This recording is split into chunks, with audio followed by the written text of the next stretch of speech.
Bonsoir, bonsoir à tous. Ravi de vous retrouver après quand même une petite, presque 3 mois d'absence. C'est vrai que c'était compliqué après ce coup de tonnerre que nous avons eu avec le départ d'Olivier le 29 juin. Donc voilà, il y avait une période quand même d'une vraie réflexion. Et puis, je crois qu'on se devait de continuer ce travail que nous faisons tous ensemble, tous les jeudis soirs, pour donner une information claire, honnête, sincère, argumentée et surtout en toute indépendance. Et ça, je pense que voilà, donc c'est une des raisons pour lesquelles je pense qu'il faut qu'on continue le combat d'Olivier Soulier et puis le combat de tous ces soignants qui, l'actualité nous le rappelle, sont parfois interpellés par leurs ordres, comme Denis Agré, docteur Denis Agré, docteur Louis Fouché, et puis notre ami Amin Ulmil. Voilà, et puis bien d'autres, Grégory Palmar, etc. Et tous ces patients aussi qui ont subi des décès ou des effets indésirables pour eux ou dans leur famille. Voilà. Donc ce CSI, je pense que c'est un outil vraiment intéressant. Je vous invite d'ailleurs à aller sur le site pour retrouver les argumentaires, parce que c'est étonnant, mais nos argumentaires sont rarement contredits, si ce n'est jamais contredit. Et ce soir, alors, l'actualité nous rattrape, ou nous rattrapons l'actualité. C'est que depuis le début de la semaine, lundi précisément, une campagne de vaccination a été commencée dans toutes les classes de 5e de France, pour les collégiens et collégiennes au-dessus de 9 ans. Concernant le HPV, ce virus qui est peut-être mis en cause dans ce cancer, notamment le cancer du col de l'utérus, et en l'occurrence, on va parler du Gardasil. Le Gardasil qui soulève bien des questions quant à l'efficacité, quant à ses éventuels effets indésirables, qui sont de plus en plus argumentés, et son intérêt par rapport à d'autres outils qui pourraient empêcher cette pathologie du cancer du col de l'utérus, entre autres chez la femme, et puis d'autres cancers qui peuvent atteindre le garçon et la femme. Et pour discuter de tout cela, eh bien, nous avons 2 experts. Alors, ce ne sont pas des experts scientifiques. On va considérer que ce sont des experts du bon sens, finalement, de la vie. Des experts de la vie, donc en l'occurrence, monsieur Didier Lambert. Bonjour Didier. Tu es Bonjour, président de l'association E3M, l'association d'entraide aux malades de myofasciite à macrophage. Donc je lis mon texte parce que c'est un petit peu compliqué et tu vas nous expliquer brièvement, avant de commencer ton topo, qu'est-ce que c'est que cette E3M? Donc E3M regroupe effectivement les malades de myofasciite à macrophage, un terme barbare, mais tu l'as bien prononcé, donc bravo et merci. Myofasciite, myo c'est le muscle, fascia c'est l'enveloppe du muscle et le ite à la fin c'est l'inflammation. Donc en fait nous avons une inflammation de l'enveloppe du muscle qui est induite par la présence de sels d'aluminium utilisés comme adjuvants vaccinaux. Donc je vais en parler au cours de cet échange, de cet entretien. Et donc, l'activité de l'association E3M, bien sûr, c'est le soutien aux malades dans les différentes dimensions, et en particulier par rapport à l'errance diagnostique, par rapport à la prise en charge thérapeutique, par rapport à l'indemnisation des victimes. Et c'est aussi, et c'est le deuxième aspect de notre action depuis toujours, faire en sorte que ce qui nous arrive n'arrive pas à d'autres, parce que nous sommes atteints d'une pathologie liée à l'aluminium vaccinal. Il y a d'autres pathologies qui probablement sont aussi déclenchées par cet adjuvant. On peut l'éviter, on sait comment faire. C'est comme tu parlais tout à l'heure du frottis par rapport au HPV, on sait comment faire, voilà. Mais c'est pas le choix qui est fait. Donc voilà, je vais raconter un petit peu toute cette histoire, l'adjuvant aluminique, les différentes décisions qui ont été prises sur différentes campagnes vaccinales pour arriver effectivement, en passant par le Covid, pour arriver au Gardasil et à la campagne actuelle. Merci Didier, je sens qu'on va se régaler. Alors pour nous accompagner, c'est un peu la surprise parce que finalement on se trouvait qu'à 2 c'était peut-être un peu insuffisant puisque les autres du CSI sont dans des combats à chaque fois concernant ces injections et d'autres injections dont on a parlé depuis 3 ans. Voilà, donc on essaye de tous venir à tour de rôle. Et cette troisième personne, alors c'est un expert des patients, puisque en fait Guillaume, tu es le président, enfin le vice-président du réseau, du REVAV, du réseau des victimes d'accidents vaccinaux. Parce que derrière toutes ces émissions, derrière tout ce qu'on dit, il y a des patients, on l'oublie souvent, des patients en vraie souffrance, et souvent des souffrants qui ne sont malheureusement pas reconnus. Didier, Georges, Guillaume, Guillaume, peux-tu te présenter, s'il te plaît? Oui, avec plaisir. Bonsoir Philippe, bonsoir Didier, bonsoir à toutes et à tous. Effectivement, comme tu le rappelles, les victimes sont présentes et nous avons créé l'association Revav il y a maintenant plus de 26 ans, en 1997, pour, au moment de la campagne de vaccination du vaccin contre l'hépatite B, qui contient également un adjuvant aluminique, et du coup, voilà, qui a permis effectivement d'aider un certain nombre de victimes et de faire ressortir la réalité des souffrances humaines et de ce qu'on peut rencontrer quand on décide de participer à l'utilisation de vaccins.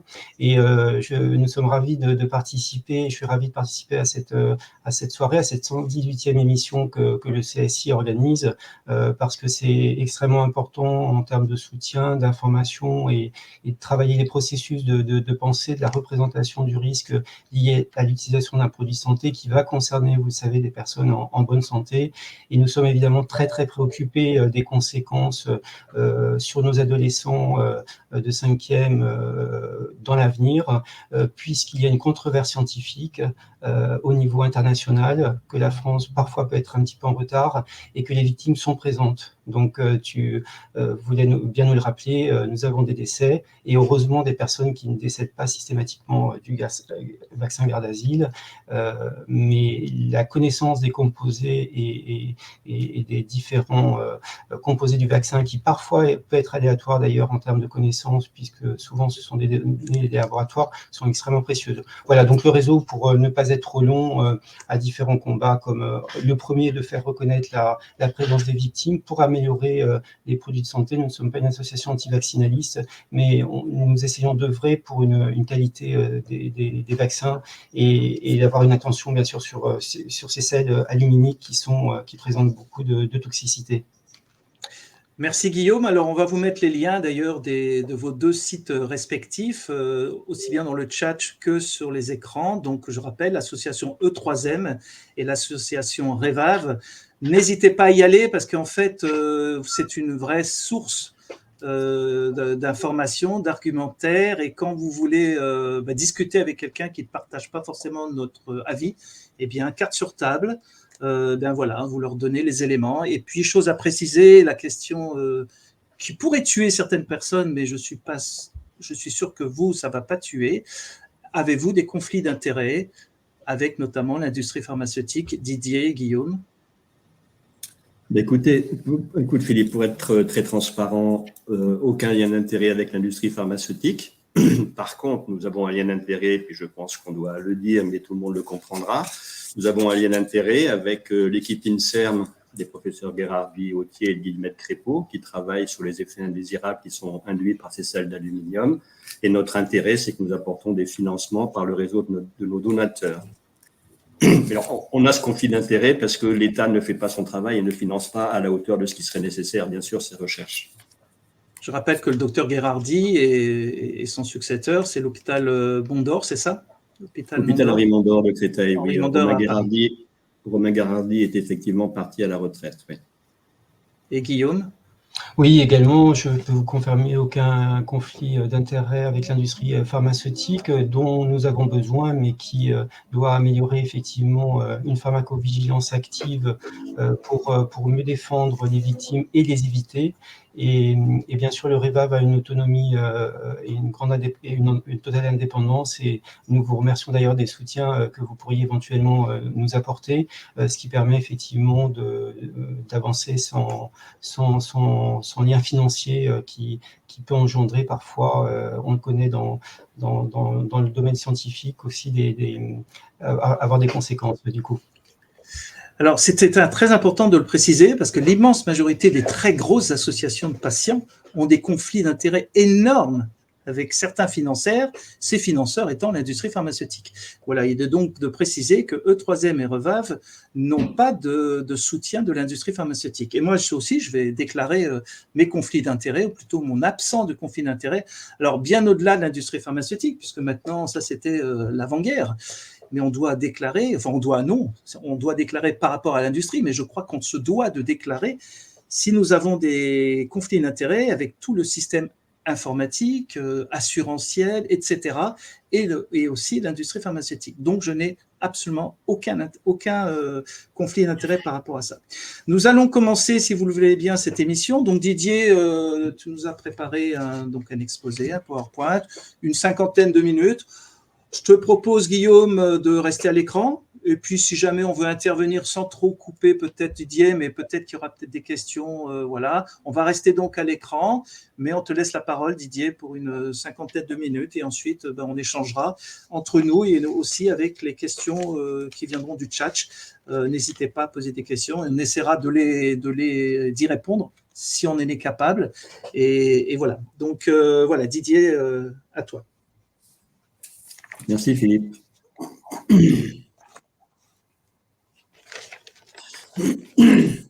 Donc j'ai intitulé ma présentation « 37 ans de mainmise progressive de l'industrie pharmaceutique sur la société française, de l'adjuvant aluminique au vaccin HPV, 1986-2023 ». J'espère vous présenter… alors, si ça veut bien descendre, d'accord. Voilà, donc la structure de la présentation que je vais faire, je vais d'abord vous dire quelques mots sur l'aluminium, un adjuvant neurotoxique. Je vais prendre ensuite un certain nombre de dates qui pour moi sont des dates un petit peu référence de ce qui s'est passé dans le domaine de la politique vaccinale depuis donc 27 ans. 1986, la disparition du phosphate de calcium qui était un adjuvant chez l'Institut Pasteur qui remplaçait les sels d'aluminium. 1993, la campagne vaccination contre l'hépatite B. 2008, le retrait du DT polio, vaccin sans adjuvant, donc sans aluminium, qui était le seul vaccin à correspondre avec l'obligation vaccinale de l'époque. 2009, la campagne vaccination H1N1. 2012-2013, il y a un épisode très particulier sur l'adjuvant aluminique où on s'est retrouvé devant le ministère de la Santé. Je crois que ça vaut le coup de le raconter parce qu'il y a pas mal de détails, de détails un peu croustillants entre guillemets. 2018, l'obligation vaccinale élargie à 11 maladies. 2020, la campagne Covid, tout le monde l'a en tête et elle n'est pas finie malheureusement. Et maintenant arrive la campagne vaccination dans les collèges. Donc, ce que j'espère, après vous avoir présenté un petit peu ce déroulé, c'est de pouvoir partager et vous convaincre que nous assistons maintenant à une mainmise, pour ne pas dire une emprise au sens psychopathologique du terme, une emprise progressive de l'industrie pharmaceutique sur la société française. J'ai pas trop l'habitude du système de dérouler des diapos. Donc, l'aluminium, un adjuvant neurotoxique. Pour les fabricants de vaccins, non, pas du tout. Tout va bien avec l'adjuvant aluminique. Il a fait la preuve de son innocuité. C'est ce que disait le représentant de l'industrie des vaccins lors d'une séance de l'OPEX, qui est l'Office parlementaire d'évaluation des choix scientifiques et technologiques, dont on a entendu parler aussi dans l'affaire du Covid. Donc, c'était une séance de 2014. Pour les autorités sanitaires, c'est la même chose. Ils se calent sur l'industrie pharmaceutique. Il n'y a pas de problème de tolérance chez les personnes vaccinées. On le voit sur les sites officiels de l'industrie, des autorités sanitaires. Et pourtant, et alors souvent, on entend dire qu'il y a un consensus de tout le monde pour dire qu'il n'y a pas de souci avec les sels d'aluminium et qu'on les utilise depuis bientôt 100 ans. Effectivement, on les utilise depuis 1926. Et contrairement à ce qui est dit, parce que maintenant on galvaude le terme consensus, il y a dans la réalité un consensus des scientifiques qui travaillent sur le sujet. C'est-à-dire ceux qui connaissent, ceux qui travaillent sur la toxicité de l'adjuvant aluminique ou de l'aluminium de manière générale, et pas simplement en France, dans différents pays du monde, comme je l'ai indiqué, tous disent l'adjuvant aluminique est neurotoxique et il n'existe aucune valeur de sécurité pour les adjuvants aluminiques dans les vaccins. C'est-à-dire que la moindre petite dose est toxique.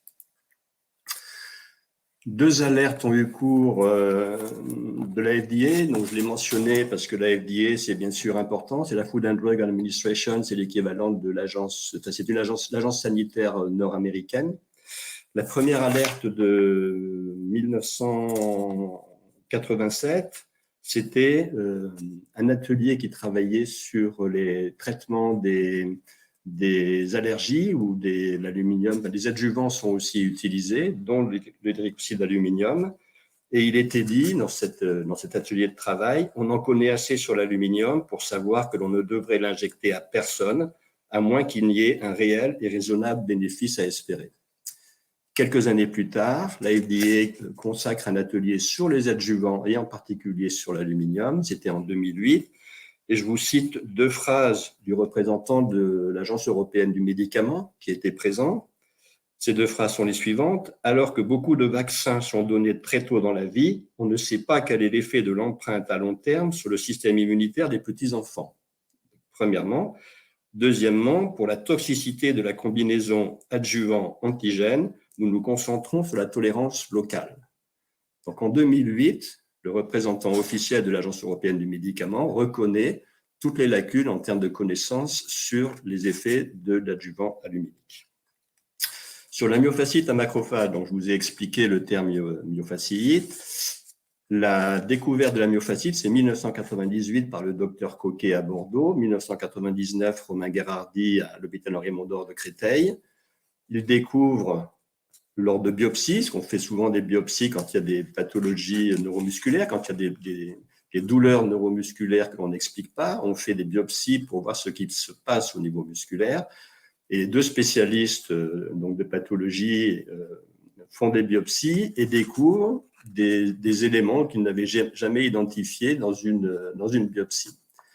Et il faut quelques années pour comprendre qu'en fait, ce qu'ils ont découvert, c'est de l'aluminium qui est dans le deltoïde, donc sur l'épaule. Ça correspond à l'endroit où il y a eu les vaccinations. Et ils comprennent à ce moment-là qu'il y a de l'aluminium qui provient des vaccins et que cet aluminium est toujours présent dans le deltoïde des années après la vaccination. Et donc, c'est 20 ans de recherche après qu'ils s'engagent. Je dirai quelques mots sur la manière dont les financements ont été obtenus. Maintenant, on sait de manière très officielle, et ce n'est plus discuté, que l'aluminium n'est pas éliminé dans les 2 ou 3 semaines qui suivent l'injection, contrairement à ce qui avait toujours été cru. Cet aluminium perdure au site d'injection et il migre dans l'organisme. Il passe par les ganglions lymphatiques, il atteint la rate, le foie et le cerveau.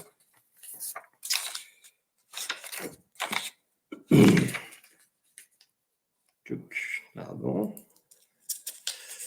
Donc, ces adjuvants aluminiques sont à l'origine d'effets indésirables graves. Je pense que vous connaissez le terme effet indésirable grave. Il y a eu des présentations sur la pharmacovigilance par plusieurs personnes, et notamment récemment par Surya Harbi. Donc, la myofasciite à macrophage, c'est un ensemble de symptômes, des douleurs permanentes, une fatigue permanente. Quand on dit une fatigue, c'est un épuisement permanent, et des troubles cognitifs qui sont objectivés par des tests neurocognitifs, d'une part, et d'autre part, par l'imagerie cérébrale en TEP-TDN, où on retrouve une hypofixation du glucose sur les zones qui correspondent au déficit neurocognitif. Je vous ai mis un témoignage de Caroline de 2 minutes qui va vous dire un petit peu ce qu'est sa vie avec les myofasciites à macrophage. Je l'ai fait parce que j'ai moi aussi une myofasciite, mais je fais partie des rares personnes dont l'état de santé s'est bien amélioré, donc il ne faut pas juger la myofasciite par rapport à moi, il vaut mieux écouter Caroline.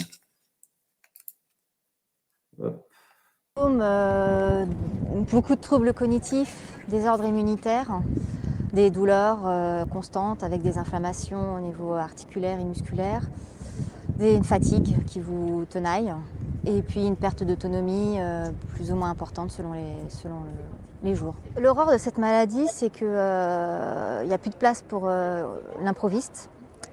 C'est ne plus connaître une nuit normale. Je ne sais plus ce que c'est que de faire une nuit complète. Je ne sais plus ce que c'est que d'avoir un corps de ne plus souffrir. C'est quelque chose que je ne connais plus. 24 heures sur 24, 7 jours sur 7. Voilà, c'est toute la journée, constamment. C'est essayer d'accepter de perdre son autonomie. C'est perdre aussi du monde autour de soi, ou avoir peur de perdre des gens autour de soi. C'est avoir peur pour ses enfants. C'est aussi une perte de sérénité dans son quotidien. Parce qu'on vit sans arrêt que la frustration et la douleur, donc forcément, ça nous change. Ça reste une injustice, donc on ne peut pas ne pas être en colère au fond de nous. Donc comment être sereine quand on vit avec une maladie qui est due à l'aluminium vaccinal et puis qui nous bouffe de l'intérieur et puis qui nous change au plus profond de soi-même. Donc la sérénité, elle ne peut plus être là. La vie de famille est fortement, j'allais dire abîmée, mais c'est un peu ça, oui. Elle est fortement abîmée par la myofasciite. C'est dire à sa fille, bah, je ne peux pas aller au cinéma, je ne peux pas aller au restaurant, tout se fait, tout se décide finalement au dernier moment, on ne peut rien prévoir. Ce qui me fait le plus peur et ce qui me rend le plus triste, c'est d'imaginer que ma fille puisse être malade, puisse vivre la même chose, ou que quelqu'un, ou qu'un de mes proches vive la même chose. C'est ce qui me rend le plus en colère. Et ce que j'ai envie de leur dire, c'est surtout pas s'arrêter à nos sourires, parce que je pense que derrière nos sourires et le fait d'être debout, on cache énormément de choses.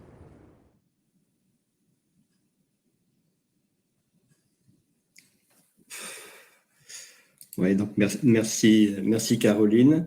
Ce que je voulais rajouter, c'est que d'autres personnes ont des symptômes très proches des nôtres, et en particulier, je pense aux malades des implants Essure qui ont très manifestement un syndrome de fatigue chronique comme nous, probablement lié à l'étain des implants Essure, et aussi aux personnes qui ont des prothèses mammaires avec des fuites de silicone. Et je pense que nous avons tous en fait un syndrome de fatigue chronique d'origine toxique, parce qu'on en parle en général beaucoup d'origine virale, mais je pense que nous, on a ce syndrome d'origine toxique. Donc, c'est beaucoup de maltraitance pour les malades, parce que c'est une errance diagnostique extrêmement importante. Ce sont des années avant d'avoir un diagnostic. Nos symptômes apparaissent, comme le disait Philippe tout à l'heure, plusieurs mois ou années après la vaccination. Et donc, pour que déjà soi-même, on fasse le lien avec le vaccin ou le médecin, c'est extrêmement difficile. Donc, ça nécessiterait qu'il y ait une pharmacovigilance active et pas simplement passive, et que les médecins soient informés du fait que si on présente ces symptômes, ben, effectivement, ça peut être lié à un vaccin qu'on a reçu plusieurs mois ou années auparavant. C'est aussi beaucoup de maltraitance parce que comme c'est une maladie post-vaccinale, beaucoup de médecins, j'ai le regret de le dire, ne veulent pas prendre en compte la globalité des symptômes des malades. Et enfin, c'est une maltraitance parce que l'État refuse d'indemniser, y compris les personnes qui ont été vaccinées dans le cadre d'une vaccination obligatoire, où ils ont été vaccinés pour protéger les autres et qui en fait se retrouvent sur le côté de la route. Je le dis comme je le pense. Alors, même s'il y a un refus de reconnaissance de la part des autorités sanitaires, le Conseil d'État, pour sa part, en se basant sur les données scientifiques et sur l'évolution des connaissances, ce dont je vous parlais avant quand je parlais d'un consensus au niveau des chercheurs qui connaissent le sujet, le Conseil d'État, depuis 2012, reconnaît le lien entre l'adjuvant aluminique et la myofasciite à macrophage sur la base d'indices graves, précis et concordants. Il y a une très forte jurisprudence qui n'est pas remise en cause. Et donc, ça, c'est particulièrement important pour les personnes. Mais il faut bien comprendre aussi que pour aller devant le Conseil d'État, ça veut dire qu'il a d'abord fallu faire un dossier à l'ONIAM, qui est l'Office national d'indemnisation des accidents médicaux, que l'ONIAM a refusé d'indemniser, que l'on va devant le tribunal administratif, puis la Cour administrative d'appel, puis le Conseil d'État, ça veut dire une dizaine d'années. Donc, pour des personnes qui sont malades, épuisées, qui souvent ont des tout petits moyens financiers, parce que quand on travaille dans la fonction publique, par exemple en catégorie C, qu'on se retrouve avec des demi-salaires, voilà, on peut vraiment parler de maltraitance de la part de l'État sur tous les plans. Alors, les adjuvants aluminiques sont à l'origine d'effets indésirables graves. Je viens de parler de la myofasciite, mais il y a aussi de très fortes éventualités ou possibilités que l'aluminium soit aussi à l'origine de cas de sclérose latérale amyotrophique, de sclérose en plaques, de maladies du neurodéveloppement, notamment les troubles du spectre autistique. Et là, c'est un sujet qui nous inquiète beaucoup parce qu'on parle bien sûr des enfants et en particulier de la vaccination pédiatrique dès la naissance. Je vous ai mis là un diagramme qui est un peu ancien, qui avait été utilisé par Stéphane Foucard dans un article du Monde en 2014. On voit qu'en 2014, un enfant sur 68 présentait des troubles du spectre autistique. C'était aux USA. On est maintenant à un enfant sur 44, publication officielle des CDC, Center of Disease Control, un enfant sur 36 en 2020. Donc vous voyez, cette courbe exponentielle, elle n'arrête pas. Et donc, vous imaginez vous imaginez ce que ça veut dire pour les enfants et pour les familles, bien évidemment, tout le monde le comprend. Donc, ce n'est pas un hasard si, dans les actions que nous menons au niveau de 3M, nous finançons notamment de la recherche sur le lien entre l'adjuvant aluminique et les troubles du spectre autistique. Je vous ai mis là, pour ceux qui voudraient approfondir sur un plan scientifique, les publications qui viennent confirmer ou conforter ce que j'ai dit jusqu'à présent, tant sur l'aluminium stricto sensu que sur son lien avec les troubles du spectre autistique. Vous avez tout, donc tout est en anglais, je suis désolé, sauf la publication de Gherardi et al. En 2019, où il y a une version française, et celle-là explicite de manière très précise tout ce qu'on peut vouloir savoir sur le lien entre l'aluminium et la myofasciite. Il y a aussi des sujets qui sont abordés de manière un peu plus large, comme par exemple pour contrer les imbécilités qui sont dites sur le fait qu'on a beaucoup d'aluminium dans la nourriture et que le vaccin, c'est très peu. En fait, ça n'a rien à voir et c'est juste stupide, entre autres sur un plan scientifique. Je ne rentre pas dans le détail parce que là, je n'ai pas vraiment le temps pour ça. Donc, je rentre maintenant dans ce que j'appelle les décisions anormales. Avant, j'avais écrit les scandales. Donc, voilà. Ce sont des scandales, mais ça devient des scandales, mais ce sont au départ des décisions anormales qui se succèdent dans le domaine de la vaccination, donc depuis 1986. Début des années 70, il existe des alertes sur l'adjuvant aluminique. Vassiliev, en particulier, démontre le fait que les adjuvants aluminiques peuvent favoriser les allergies. Des articles commencent à sortir sur la toxicité de l'adjuvant aluminique. L'Institut Pasteur décide de prendre ça en main et de travailler sur un adjuvant alternatif. Et le professeur Elgar Rolliveld, met au point des vaccins sur phosphate de calcium. Le CAP, c'est phosphate de calcium. De 1974 à 1986, tous les vaccins Pasteur, tous les vaccins de l'Institut Pasteur sont sur phosphate de calcium. Il n'y a pas d'aluminium. Les vaccins vendus en France ou vendus à l'étranger. 1984, l'Institut Mérieux rachète la branche production de l'Institut Pasteur. C'est l'époque, ce sont les années Reagan, Thatcher, etc. C'est la mondialisation et c'est aussi la concentration d'entreprises. Donc, on assiste là à un regroupement de ces deux entreprises, ces deux instituts. Et c'est Mérieux qui remporte la palme en rachetant la branche production de l'Institut Pasteur. 2 ans plus tard, Mérieux décide de retirer les vaccins sur phosphate de calcium et de ne garder que des vaccins aluminiques, simplement pour des critères financiers. Il y a eu un documentaire qui est paru sur France 5 en 2012 qui l'explicite, et Marc Girard, qui était le directeur de Pasteur Vaccin, le fruit de la fusion des deux, explique les raisons pour lesquelles ça a été fait. Ce ne sont strictement que des critères financiers. L'Institut Mérieux, on pourrait penser que voilà, c'est un institut en qui on peut avoir confiance. Le terme institut dans le domaine de la santé, c'est quand même pas anodin. Il faut juste savoir que la même année, en 1986, il y avait en France, on sortait du scandale du sang contaminé, et en France, il y avait interdiction de vendre des lots de sang non traités et non chauffés. L'Institut Mérieux avait un stock de sang non traité, non chauffé. Il ne pouvait pas l'écouler en France, il l'a écoulé à l'étranger, en particulier au Portugal, en Grèce et en Irak. Et 1000 enfants, au moins, seraient morts. Marie-Ange Poyer, qui est réalisatrice et qui a réalisé notre documentaire sur l'aluminium, les vaccins et les 2 lapins, avait réalisé à l'époque un documentaire qui s'appelait « L'autre affaire du sang contaminé ». Il est passé sur Canal+. Alors, tenez-vous bien, il est passé le 5 octobre 2013, c'est-à-dire il y a exactement 10 ans aujourd'hui. Donc, c'est un triste anniversaire, on peut dire, parce que c'est une affaire qui n'a pas abouti sur un plan pénal, alors qu'il y avait tous les éléments pour que ce soit le cas. Donc, voilà, l'Institut Mérieux, la santé publique, ce n'est pas obligatoirement sa priorité, clairement. Donc, à partir de 1986, il ne reste plus que le DT polio Mérieux comme vaccin sans aluminium, car il n'a aucun adjuvant. Maintenant, je passe rapidement sur la campagne de vaccination contre l'hépatite B. Juste pour pointer, je ne rentre pas dans le détail sur le plan de l'opportunité ou de la nécessité de ce vaccin. Je ne rentre pas là-dedans parce que ce n'est pas le lieu ni le moment. Le public officiellement visé par la campagne, c'était les adolescents.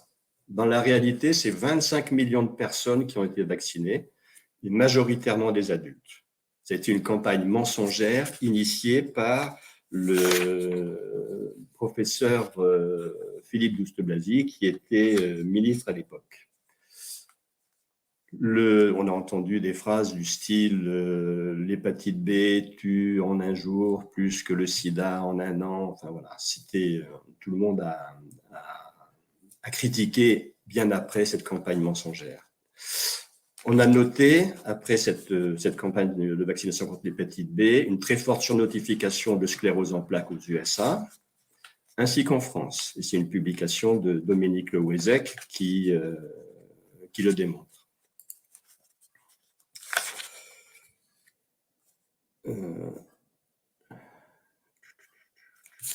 Pardon. 2008, oui, disparition du DT polio. DT polio, donc, dont on vient de parler. J'ai dit juste que c'était le seul vaccin qui continuait à exister sans aluminium et qui correspondait à l'obligation vaccinale.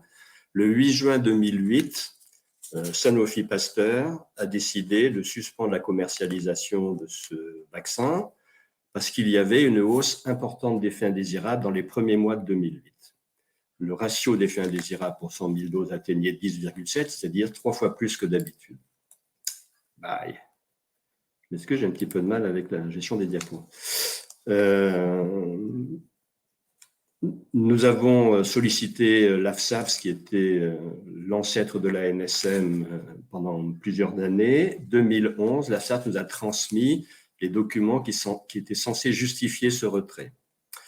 Et nous avons mis 2 ans, en fait, à comprendre la supercherie et à comprendre que les données avaient été manipulées. Quand on a un ratio d'effets indésirables, le ratio, c'est un numérateur et un dénominateur. Au numérateur, il y a le nombre d'effets indésirables et le dénominateur, c'est le nombre de doses qui ont été utilisées. Il y a eu un trafic sur le nombre de doses. C'est-à-dire qu'au lieu de calculer le nombre d'effets indésirables sur les silos de vaccins qui avaient été utilisés et sur lesquels il y avait des effets indésirables, ça a été calculé sur 2 lots, ceux qui étaient juste commercialisés début 2008 et pas intégrés ceux qui étaient de la fin de l'année 2007. Donc, il y avait 3 fois moins de doses, il y a eu 3 fois plus d'effets indésirables dans le ratio. Les données ont été manipulées. On en a informé la NSM et la ministre de la Santé. On n'a reçu aucune réponse. Nous avons déposé plainte au pénal pour faux, usage de faux, tromperie, atteinte à l'intégrité de la personne, mise en danger de la personne, parce que là aussi, comme on l'a dit, il y a des personnes qui sont derrière, qui n'ont plus de vaccin sans aluminium et qui donc ont été obligées de prendre le Revaxis en particulier, qui est un vaccin DT polio avec aluminium, qui sont malades. Et la juge d'instruction a été vers un non-lieu. Nous avons fait appel. La chambre de l'instruction a confirmé le non-lieu et nous avons été en cassation et la cassation est en cours. Donc, depuis ce 8 juin 2008, les nourrissons et les enfants ne peuvent plus éviter l'aluminium vaccinal. Il n'y a plus de vaccin pédiatrique, DT polio et autres, qui soient sans aluminium, mis à part le ROR, mais c'est une autre histoire. 2009, la campagne de vaccination H1N1. Une arnaque médiatique, nous dit le professeur Gentilini. Gentilini, c'est un spécialiste des maladies infectieuses, c'est l'ancien président de l'Académie de médecine, l'ancien président de la Croix-Rouge. Il a été auditionné par la commission d'enquête parlementaire de l'Assemblée nationale en juillet 2010. Voilà, 30 000 à 60 000 morts annoncées, dans la réalité, 370 morts réellement imputables à la grippe H1N1, 1,5 milliard d'euros. Pendant des mois, la désinformation a succédé à la désinformation. Ce ne sont pas des anti-vaccinaux qui le disent, c'est le professeur Gentilini. Jocelyn Rode, qui est un sociologue réputé dans le domaine de la vaccination, reprend un peu les mêmes propos, le fiasco de la campagne de vaccination contre la grippe H1N1 en 2009-2010. Là, je vais faire un focus particulier sur ces 2 années, 2012-2013, parce que ça a été une forte mobilisation sur la question de l'adjuvant aluminique.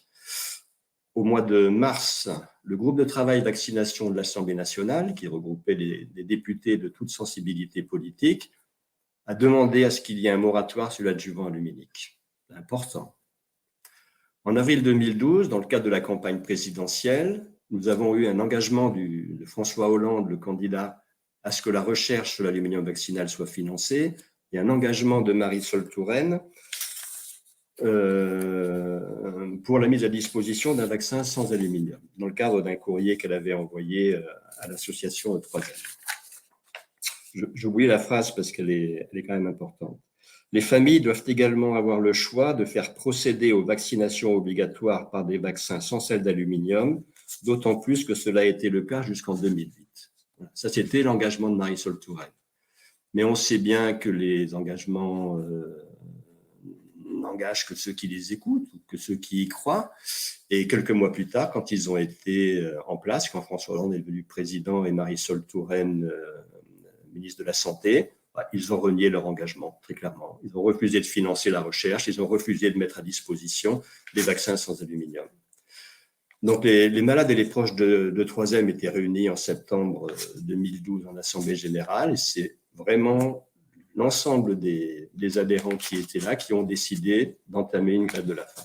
Alors, ce n'était pas une grève de la faim où on se mettait en danger, parce qu'on avait décidé de faire une grève de la faim qui était tournante, en fait. C'est-à-dire qu'on allait un peu au bout de nos limites, et quand on voyait qu'il y avait un risque pour notre santé, on passait le relais à quelqu'un d'autre.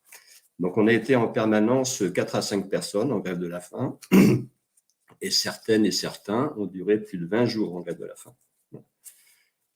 Alors, on a fait cette grève de la faim dans un premier temps en novembre et décembre 2012.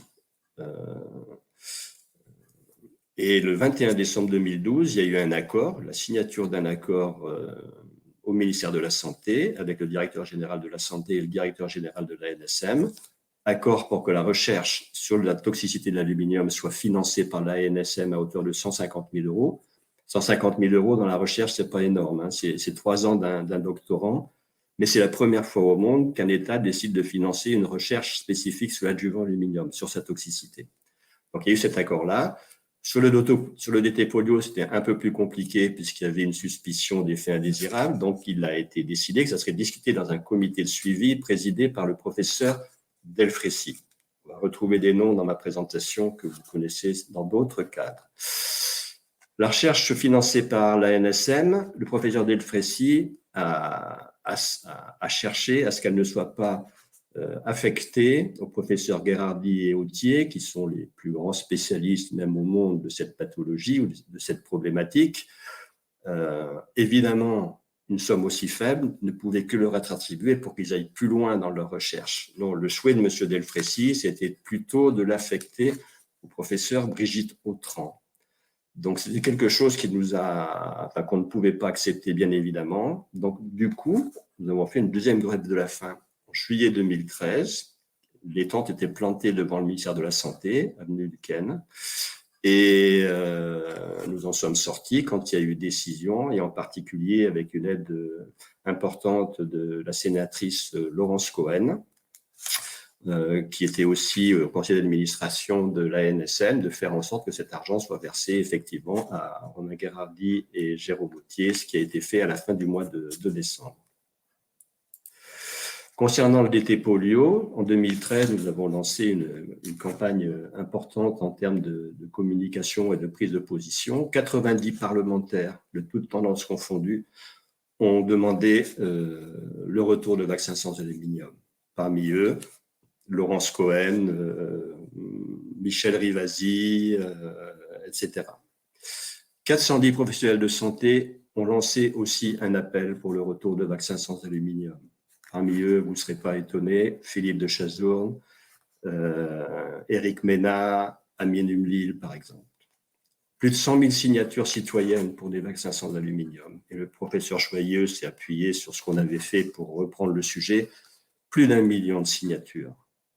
Mais le professeur Delfrécy n'a jamais réuni le comité de suivi, donc le sujet n'a jamais pu être traité.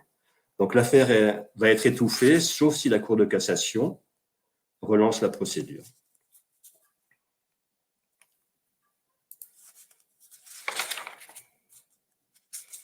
La vaccination, ça ne se discute pas. Vous le savez tous, vous l'avez entendu. Donc, après cette belle déclaration, Marisol Touraine a décidé de mettre en place une concertation citoyenne. Bon, j'ai mis plusieurs guillemets, ce n'est pas une erreur de frappe, c'est juste que ça correspond à une réalité. Cette concertation citoyenne a été confiée le pilotage a été confié au professeur Fischer. Et ça a été un simulacre de démocratie. Voilà. J'ai envie de dire, je peux difficilement m'en empêcher, mais ce n'est pas la seule concertation. C'est la première concertation citoyenne qui a été mise en place. Ça a été un simulacre de démocratie. Il y en a eu d'autres depuis, entre autres sur le climat, et c'est le même simulacre. On utilise des procédés, des techniques, des solutions qui sont censées améliorer la démocratie en France pour en fait en faire exactement tout le contraire. Ce qu'ont demandé les jurys, donc il y avait, ont été mis en place 2 jurys, un jury de citoyens et un jury de professionnels de santé. J'ai pu intervenir auprès d'eux pour leur expliquer comment nous voyions les choses. Je leur ai conseillé de rencontrer le professeur Gherardi, ce qui a été fait, et en fin de compte, ça a été un débat entre Romain Gherardi et Brigitte Autran, mais voilà ce qu'ont retenu les jurys. Voilà ce qu'ils ont demandé, c'était les conclusions de leur rapport à eux. Réintroduire des vaccins sans aluminium au plus vite, disposer à court terme d'adjuvants comme le phosphate de calcium, assurer un financement transparent et public de la recherche, supprimer tous les conflits d'intérêts des experts, créer une commission d'enquête parlementaire, pas d'obligation vaccinale. Ça, c'était un avis partagé par 75% des jurés. Tout le reste, c'était à l'unanimité. Et la vaccination HPV, ce n'est pas une priorité de santé publique. Ça, c'était la position des jurys, dans le cadre d'une concertation citoyenne. Et la réponse du comité Fischer, je ne vous ai pas mis le détail parce que c'est très simple, c'est tout l'opposé. C'est-à-dire tout ce qui a été demandé, en fin de compte, rien de tout ce qui a été demandé n'a été fait. Conclusion, le 1er janvier 2018, et aussi de la part d'Agnès Buzyn, avec la complicité de M. Véran, ont réussi à faire élargir l'obligation vaccinale à 11 maladies en n'hésitant pas à proférer des mensonges que l'on a dénoncés, qui ont d'ailleurs été repris par des agences de presse qui ont vérifié nos propos. Si vous voulez en savoir plus sur ce qui s'est passé au mois de décembre 2016, à la fin de cette concertation, je vous ai mis des liens sur les articles que nous avons publiés à l'époque. Campagne Covid, je ne vais pas en parler longtemps, vous la connaissez bien et beaucoup la connaissent mieux que moi. Là où je voudrais juste insister, ça rejoint là aussi ce que disait Philippe au début, il fallait laisser les médecins prescrire, que ce soit l'hydroxychloroquine et l'azithromycine, l'ivermectine, la vitamine D, on le sait maintenant, le zinc, etc. On aurait pu éviter 75% des morts du Covid, ainsi que de nombreuses victimes de la vaccination. Pour moi, rien que ça suffit, et ça, c'est juste indiscutable si on regarde de près les choses, si on n'est pas dans le déni de la réalité. Et pour ceux qui ne connaîtraient pas cette vidéo de Tess Lawrie, vraiment, je la conseille parce que je trouve qu'elle est très éclairante sur ce qui s'est passé pour mettre de côté l'ivermectine dans le cadre d'une recherche qui avait été officiellement demandée et qui a été détournée dont le résultat a été détourné par rapport à la réalité des données qui ressortaient de l'étude. La campagne vaccination contre le HPV dans les collèges. Donc là, on arrive dans le dur, on arrive dans la réalité d'aujourd'hui et de ce qui peut nous faire peur à tous et de ce qui nous fait peur à tous. Donc une bonne partie de ce que je vais dire maintenant, vous pouvez le retrouver dans le dossier de presse que nous avons publié le 4 juillet 2023 sur le site vaccinsansaluminium.org avec un onglet spécial vaccination HPV. Tout d'abord, je veux rappeler que le HPV n'est pas un problème de santé publique. Le cancer de col de l'utérus, c'est 1,6% des cas de cancer chez la femme, 1,6% des décès liés au cancer. Et comme le disait Philippe tout à l'heure, on peut pratiquement réduire à néant ce nombre de décès, en tout cas le réduire de manière très importante, si on applique bien le frottis cervico-utérin tous les 3 ans.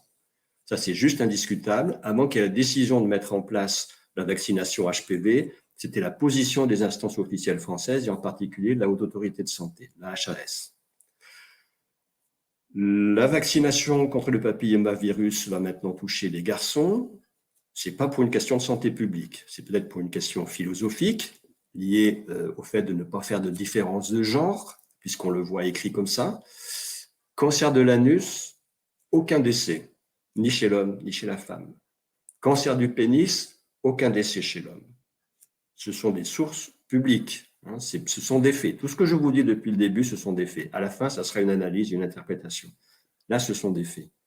Cancer oropharyngé, parce qu'on parle souvent des cancers ORL, mais non, ce n'est entre guillemets que le cancer oropharyngé, 0 décès non plus. Donc, par rapport à la jonte masculine, il n'y a pas de décès lié au papillomavirus. Ce sont juste des faits.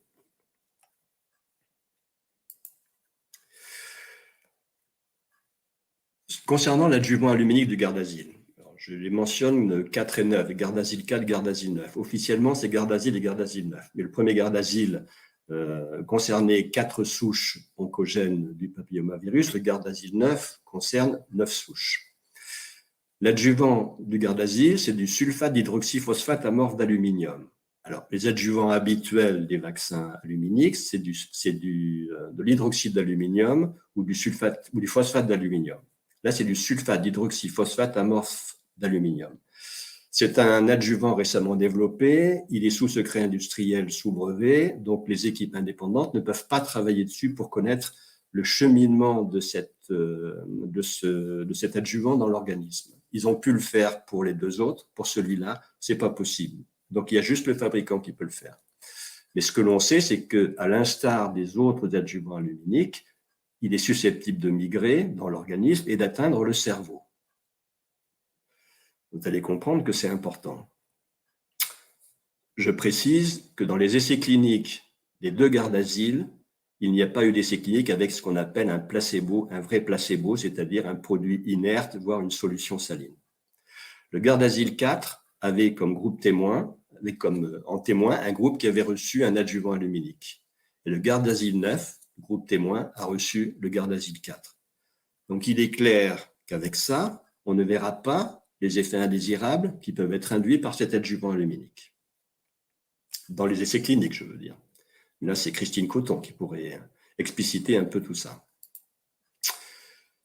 Je voudrais accentuer sur un point dont on ne parle pas par rapport à la campagne HPV et qui nous inquiète profondément. Je l'ai mis en rouge, hein, donc c'est... Voilà. Il faut savoir que dans le Gardasil, il y a une contamination par l'ADN du papillomavirus.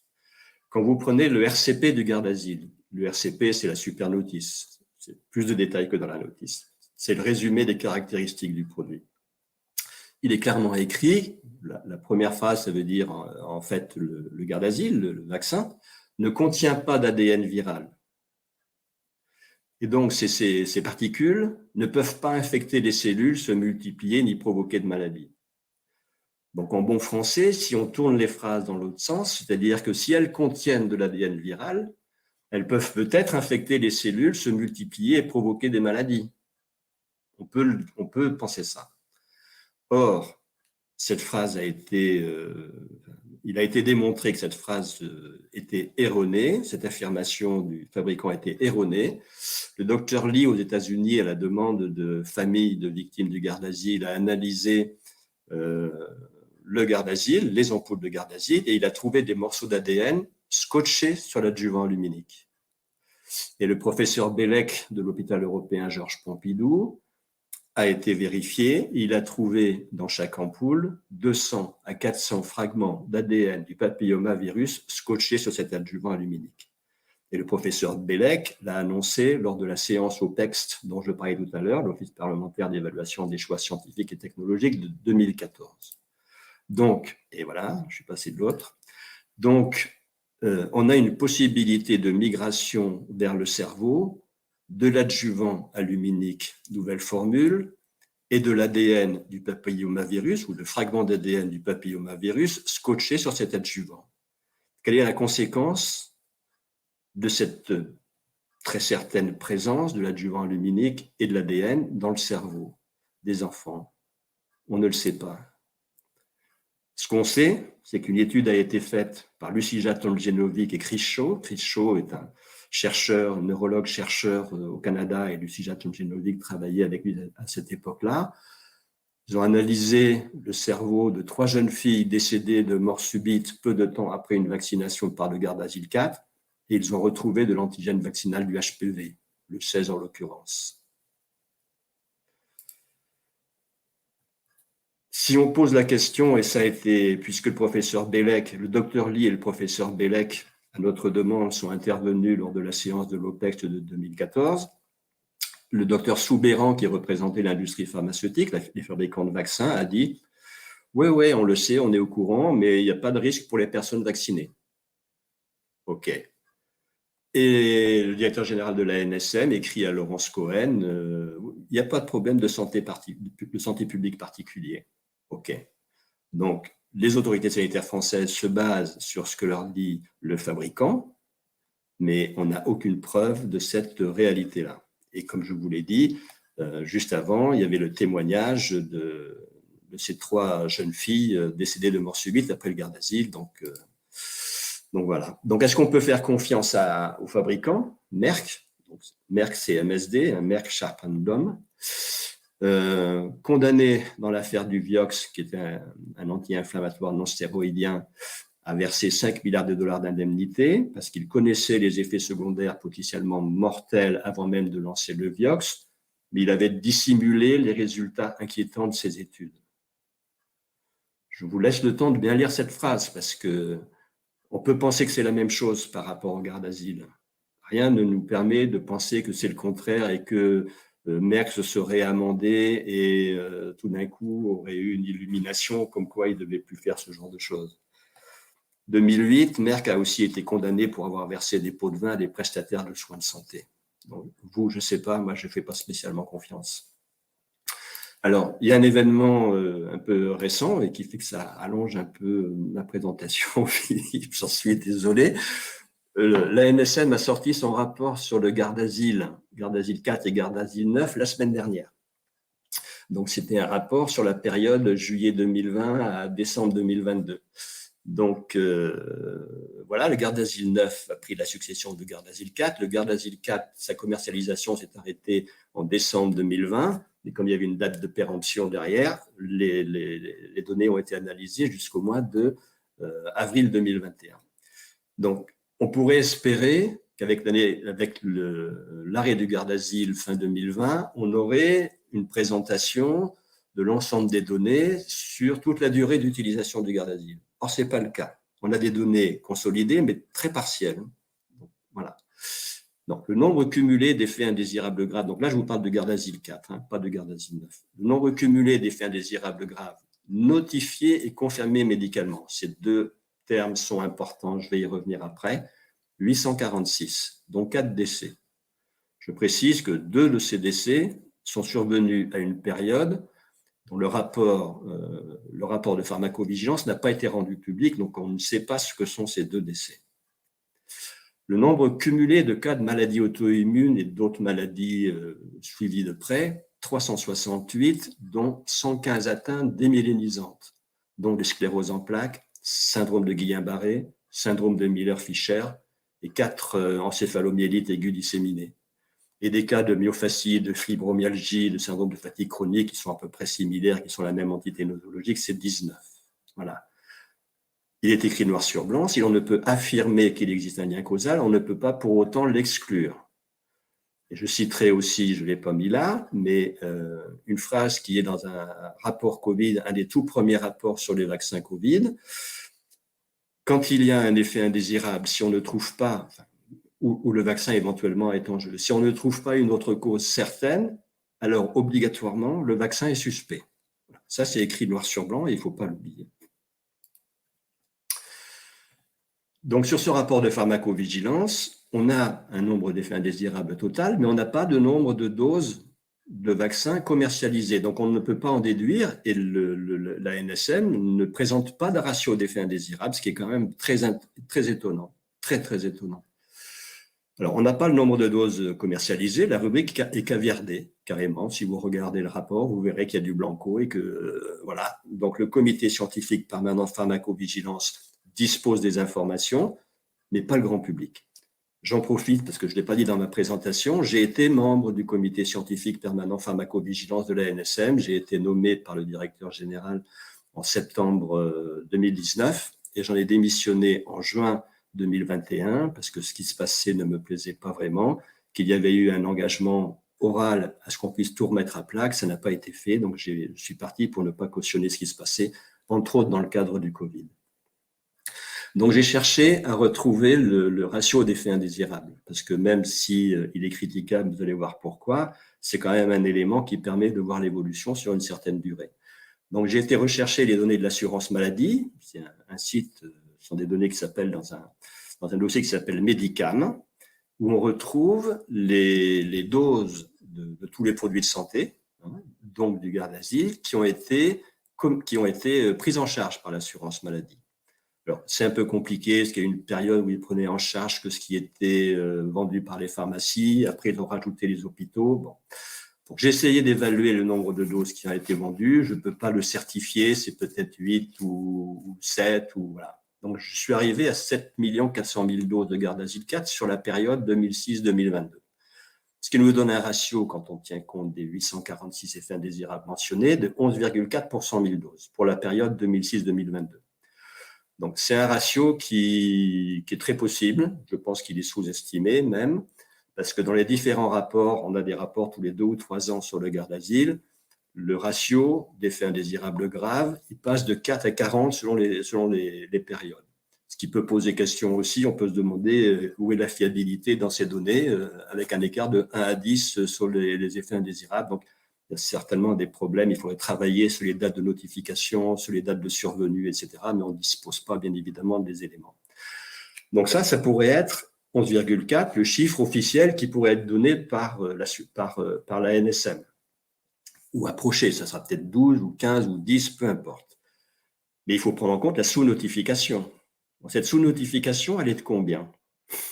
La dernière publication qui fait référence à un calcul de sous-notification, c'est une publication de l'ensemble des CRPV de 2006. Donc, CRPV sont les centres régionaux de pharmacovigilance. Je vous ai mis la référence en bas, vous pourrez cliquer dessus après. Taux de notification de 1 à 10%.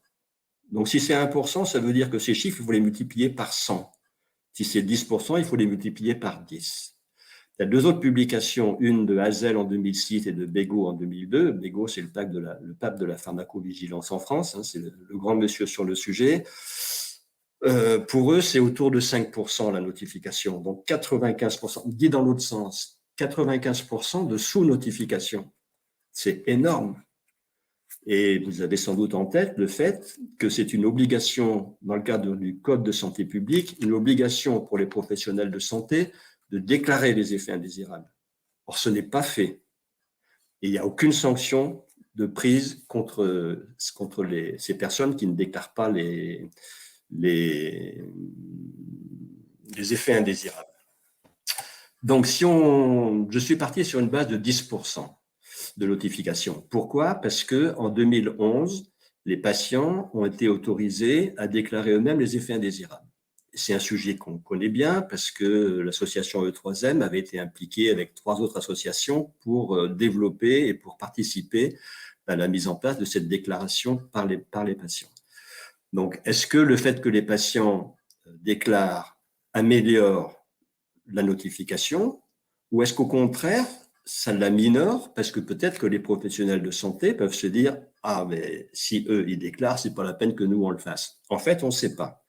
Donc, j'ai pris une position positive ou optimiste. Je me suis dit qu'il y avait 2 fois plus de notifications que ce qui était annoncé dans les rapports de Bégaud, Hazel et CRPV. Et j'ai mis 10% de notifications. Donc, 10%, ça veut dire qu'au lieu de 11,4, c'est 114 effets indésirables graves pour 100 000 doses. C'est plus la même chose. Et si on prend en compte le fait que dans les collèges, les enfants vont recevoir 2 doses, et pour ceux qui sont en rappel, ça sera 3 doses, ça veut dire qu'il faut multiplier le risque par 2. Parce que, voilà, 2 doses, c'est-à-dire qu'on a 2 fois le risque, le 114, donc ça fait 228. Et si on l'exprime autrement, ça veut dire qu'il y a un risque d'effet indésirable grave pour 440 personnes. Donc c'est une estimation, vous avez bien compris. Je ne suis pas affirmatif sur ce chiffre, mais l'ordre de grandeur, il est là. Et ça, j'en suis intimement persuadé. Et je pense que si des statisticiens veulent venir travailler sur le sujet, ça pourra conforter un petit peu mon analyse. Un risque d'effet indésirable grave pour 440 personnes. Et là, tout à l'heure, je vous ai dit qu'il fallait faire attention aux termes qui étaient utilisés par la NSM. On parle d'effets indésirables graves, notifiés et confirmés médicalement. mais il y a aussi des déclarations qui ne sont non confirmées médicalement. Par exemple, un patient déclare son effet indésirable. Le Centre régional de pharmacovigilance va chercher à contacter le médecin traitant ou le vaccinateur. S'il ne l'a pas au bout du fil et si le médecin ne le rappelle pas, ça sera un cas non confirmé médicalement. Donc, dans le dernier rapport sur le Gardasil 4, il y avait 34 effets indésirables graves, 19 qui étaient confirmés et 15 qui ne l'étaient pas. Le rapport entre les deux, c'est 1,8. Donc, peut-être qu'il faut multiplier les chiffres que je vous ai donnés par 1,5 ou 2. Ça nécessite bien sûr des travaux supplémentaires. Donc, vous voyez le risque d'effet indésirable grave avec ce Gardasil. C'est un calcul qu'on peut faire avec beaucoup d'autres produits de santé et avec beaucoup d'autres vaccins, bien évidemment. Donc, les infos ci-dessus qui sont sourcées et qui ne sont pas contestables selon moi, ne sont pas transmises aux jeunes filles et jeunes garçons et à leurs parents, en tout cas jusqu'à preuve du contraire, en tout cas dans la propagande qui est faite actuellement. Et comme vous le savez, le consentement libre et éclairé, c'est écrit dans le Code de la santé publique, ça doit être respecté. Je ne vois pas comment il l'est actuellement et avec ce qui nous est annoncé. En conclusion, je ne vais pas vous faire tout le listing, je ne veux pas être trop long. Aucun argument en faveur de la vaccination. Il y a des solutions autres qui permettent d'éviter les cancers qui sont liés au HPV. Il y a des risques majeurs. Le moratoire, il est juste indispensable. On ne peut pas faire autrement si on est honnête, quoi. Si on pense aux gens, on ne peut pas faire autrement. Donc, nous avons saisi le juge des référés le 3 juillet 2023 en demandant un moratoire. En 24 heures, le juge des référés a rejeté notre demande. En 24 heures, il n'a pas pu étudier notre dossier. C'était un gros dossier, très argumenté, avec des données scientifiques. Il n'a pas pu l'étudier en 24 heures, c'est impossible. Donc, ça veut dire que ça a été une position de principe qui a été prise. Et donc, nous avons fait un recours au Conseil d'État. Donc, il est en cours d'instruction et on attend le rendu du Conseil d'État. Donc, voilà sur la partie factuelle. Maintenant, c'est notre analyse. Je vais essayer d'être rapide. Je ne sais pas trop, j'en suis au niveau du timing. Ça va, Philippe? Oui, on va essayer de synthétiser un petit peu ton analyse, si tu veux, pour qu'on puisse débattre un petit peu sur ce que tu as dit et sur les questions du chat, si tu es d'accord. Merci. Ok. Bon, sachant que si vous voulez reprendre un peu ce qui est dit, vous avez accès par le replay aux différents événements, aux différents éléments. Bon, le vaccin est un axe majeur du développement, ça se chiffre en milliards d'euros. Vous voyez cette courbe qui s'arrête en 2015, mais il faut la prolonger, bien sûr, entre autres avec les vaccins Covid. Moi, curieusement, cette courbe me fait penser à l'évolution exponentielle du nombre de troubles du spectre autistique. Je me suis rendu compte en la mettant là, ça me fait un peu froid dans le dos. Yep. La fabrique du mensonge, je fais une triple référence en quelques secondes. Robert Proctor a écrit un livre sur les industriels du tabac. Quand les industriels du tabac ont dû faire face aux critiques sur le tabac qui étaient suspects de déclencher des cancers du poumon, ils ont réuni tous les industriels du tabac se sont réunis ensemble. Ils ont financé une boîte de communication. Et la boîte de communication leur ont dit que ce qu'il fallait faire, c'était recruter les faux experts, publier des études biaisées, organiser des fausses conférences scientifiques, corrompre les sociétés savantes afin de convaincre que le tabac n'était peut-être pas responsable du cancer du poumon, influencer les médias dans lesquels disséminer leurs éléments de langage. Voilà ce qui a été dit par rapport au tabac. Et voilà ce qui se passe partout, dans l'industrie pharmaceutique, mais pas que. Dans l'industrie chimique, c'est pareil. Dans l'industrie agroalimentaire, c'est la même chose. Stéphane Foucault a d'ailleurs fait un livre sur le sujet qui s'appelle « La fabrique du mensonge ». Philippe Evin, je reprends sa phrase qu'il prononçait souvent, professeur Philippe Evin, qui était le président de l'Institut Necker, une grande figure à l'époque. L'industrie pharmaceutique s'est infiltrée partout, elle est maintenant hors de tout contrôle. C'est une phrase qu'il avait sortie d'un rapport de la Chambre des communes qui a été repris par l'ONU et on a retrouvé les textes précis. Et voilà. Je dis un mot par rapport au livre de John Virapen. Si vous avez la possibilité de lire ou si vous souhaitez avoir des fiches de lecture, parce que j'ai des fiches de lecture, c'est juste quelque chose qui fait froid dans le dos. John Virapen était le PDG de Lilly en Suède. Lilly en Suède, c'est le Prozac. Voilà ce qu'il écrit, par exemple. Les autorités sont corruptibles, les experts sont corruptibles et les médecins aussi. Et comme ils sont corruptibles, quelques-uns qui se trouvent à un moment donné dans une position décisionnelle clé sont corrompus. C'est une pratique quotidienne dans l'industrie pharmaceutique, une pratique de marketing normale. Ça fait froid dans le dos.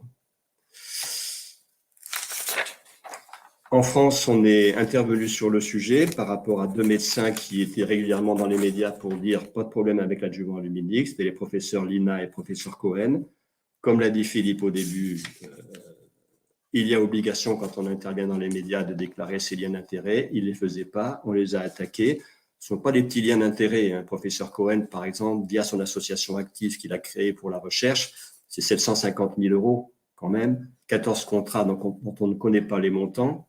Et ce sont des contrats de recherche, ça se chiffre en millions d'euros, de 2012 à 2018, Sanofi, GSK, etc. Il a aussi des intérêts personnels dans l'histoire. 200 déclarations de 2012 à 2018 pour 57 730 €, dont 23 380 d'avantages, donc des repas, des déplacements, etc. Et 32 350 de rémunération, plus 60 contrats sans montant déclaré avec Pfizer, MSD, GSK, Sanofi. On les a fait condamner en 2022. Ils ont reçu un avertissement et on surveille de près, voir s'ils recommencent. Voilà, l'épisode Covid n'a fait que renforcer ce qui était en marche depuis de nombreuses années. Une mainmise progressive de l'industrie pharmaceutique sur la société française, des milliers de victimes, surtout ne pas oublier. Pour nous, l'industrie pharmaceutique finance les leaders d'opinion, c'est de la corruption. Ceux-ci diffusent les messages autour d'eux, professionnels de santé, sociétés savantes, académies de médecine, pharmacies, agences sanitaires, et eux influencent tout le tissu social, les médias, les élus, la justice. On parle souvent de lobbying, j'ai utilisé le mot dans la présentation et je pense que c'est un mot qu'il faut bannir de notre langage. Ce n'est pas du lobbying. Le lobbying, c'est un acte de tenter légalement d'influencer. Là, on n'est plus dans la légalité, nous sommes dans des conduites délictueuses et criminelles. Les habituels contre-pouvoirs, médias en particulier, ont disparu et les GAFAM veillent au grain par la censure. Ils ont censuré notre documentaire scientifique sur l'aluminium et les vaccins. Et on a reçu ce message-là très, très récemment, comme quoi maintenant il était interdit de critiquer tout propos des autorités sanitaires, y compris sur les composants des vaccins. C'est quand même juste incroyable. Donc, je pense que notre site YouTube ne va pas tarder à être fermé. Voilà, alors, bon, que faire? On est tous devant notre écran, à se poser la question. J'aime bien cette phrase de Laurent Muccielli, l'engagement est une nécessité absolue en cas de crise majeure. Je pense que c'est profondément vrai, sachant que l'engagement peut prendre différentes formes, c'est à chacun de voir ce qu'il peut faire. Donc voilà, et si le totalitarisme en marche accélérer aussi l'éveil des consciences, c'est peut-être ce qu'on peut espérer. Voilà Philippe. Des ressources ici que vous pouvez trouver ici, il y a une mention sur l'ANAVIPS, mais je crois que Guillaume va en dire un petit mot tout à l'heure, et je vous remercie.